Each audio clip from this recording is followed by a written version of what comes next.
শুভ সকাল বন্ধুরা, তোমরা সবাই কেমন আছো? আশা করছি যে যেখানে আছো সকলেই খুব ভালো আছো। হুগলি জেলার চুঁচুড়া শহর থেকে আমি তনুশ্রী তোমাদের সকলকে জানাই আমার চ্যানেলে অনেক অনেক স্বাগত আর অনেক অনেক ভালোবাসা।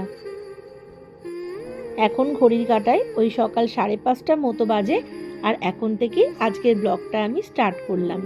আর আজকের আকাশটা দেখে তোমরা তো বুঝতেই পারছো যে কেমন মেঘাচ্ছন্ন হয়ে আছে। আর দেখো, আমার মেয়ে আমায় বলছে, মা ভিডিওতে আকাশটা একবার দেখাও। সকালবেলা উঠেই ফ্রেশ হয়ে চলে এসেছি বাড়ির ছাদে, গাছগুলোতে একটু জল দেব। আর ওই সুযোগে দেখো ও একটু ব্যায়ামটা করে নিচ্ছে। আজকে অনেকটা সকাল সকালই আমি ঘুম থেকে উঠে পড়েছি, আর আজকে ও আমার সাথে সাথে ঘুম থেকে উঠে পড়েছে।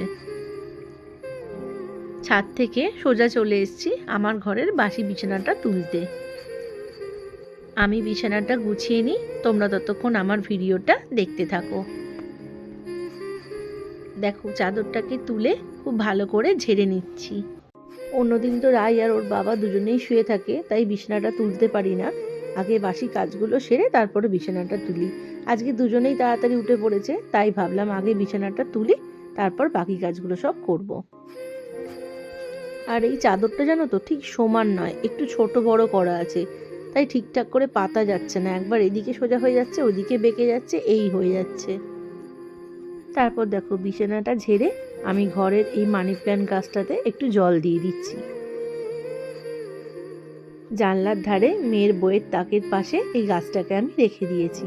আর বাইরে থেকে দেখো কি মিষ্টি একটা হাওয়া দিচ্ছে, আর গাছটা কেমন দুলছে। তারপর দেখো আমি ঘরটা মুছতে চলে এসেছি। আগেই আমার ঝাড় দেওয়া হয়ে গেছিলো, সেইটা আর তোমাদের ভিডিওতে দেখাইনি।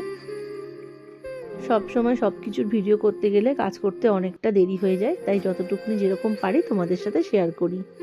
ঘর মুছে সমস্ত কাজ সেরে স্নান করে আমি চলে এসেছি চুলটা আঁচড়াতে। চুল আঁচড়ে সিঁদুরটা আমি পরে নিই। তোমরা ততক্ষণ আমার ভিডিওটা দেখে আমার চ্যানেলটা সাবস্ক্রাইব করতে থাকো।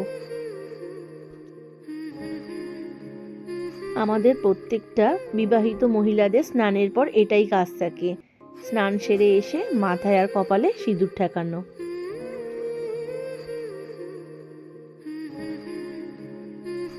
দেখো, সিঁদুর পরা আমার হয়ে গেছে, তাই চুলটাকে আমি একটু খুলে দিলাম। চুলটা শুকিয়েও যাবে রোদেতে, আর চুল ভিজে থাকলে না ভীষণ মাথা ব্যথা করে। এখন আমি চলে এসেছি আমার গোপু সোনাদের জন্য ফুল তুলতে। তোমরা তো দেখেছো প্রতিদিনই আমি আমার গোপু সোনার জন্য এই ছাদ থেকে কত ফুল তুলি। আর এই জবা গাছটায় দেখো কি সুন্দর একটা ফুল ফুটেছে। চলো ফুলগুলো তুলে নিই, তারপর আবার তোমাদের সাথে কথা হচ্ছে।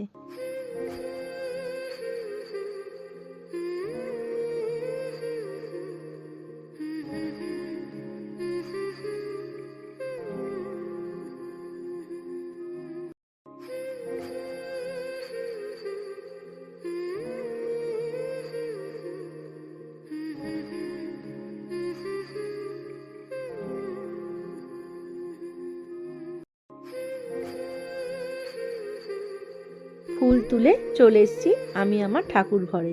এখন আমি আমার গোপু সোনাদেরকে ঘুম থেকে তুলে দিচ্ছি।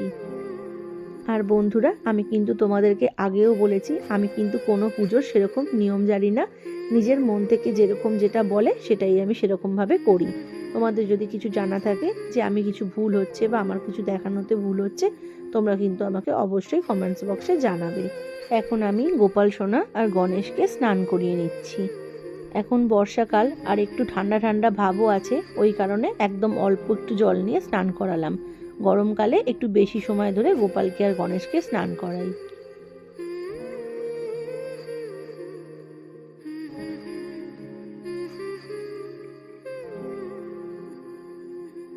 এখন গণেশকে আর গোপালকে কাঁচা একটা জামা কাপড় পরিয়ে দিচ্ছি।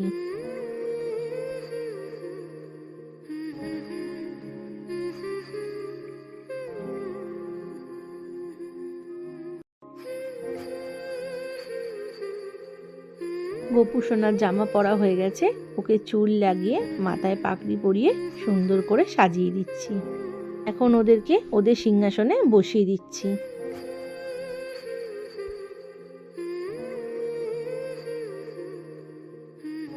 ওর পাশে ওর ময়ূরপুচ্ছটা দিয়ে দিলাম। এবার ফুল দিয়ে সুন্দর করে সাজিয়ে দেব। তোমরা কিন্তু অবশ্যই জানিও আমার গোপাল সোনাকে কেমন দেখতে লাগছে। আর এদিকে আরেকজনকে দেখো, গণেশ বাবাকে, ওর কিছুতেই ফুলটা পছন্দ না, যতবার দিচ্ছি ফুলটা ততবার ও ফেলে দিচ্ছে। ওদেরকে ফুল দিয়ে সাজিয়ে আমি খেতে দিয়ে দিয়েছি। এখন আমি আরতিটা করে নিচ্ছি। আমাকে একজন দিদি বলেছে যে প্রদীপ দিয়ে ধূপ জ্বালাতে নেই, ওই কারণে ওই কাঠি দিয়েই ধূপটা জ্বালিয়ে নিচ্ছি।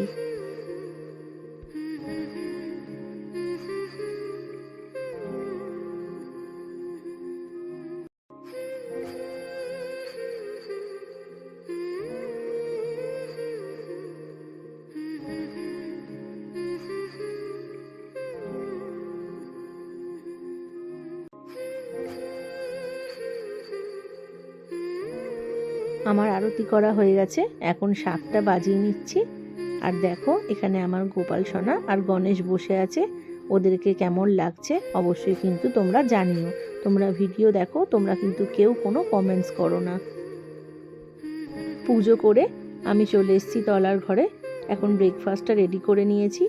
আজকে ব্রেকফাস্টে ছিল আমাদের জ্যাম পাউরুটি আর লিকার চা। আমি শাশুড়ি আর মেয়ে 3 জন খাবো। তারপরে বাকি রান্না বান্না সব কিছু করবো।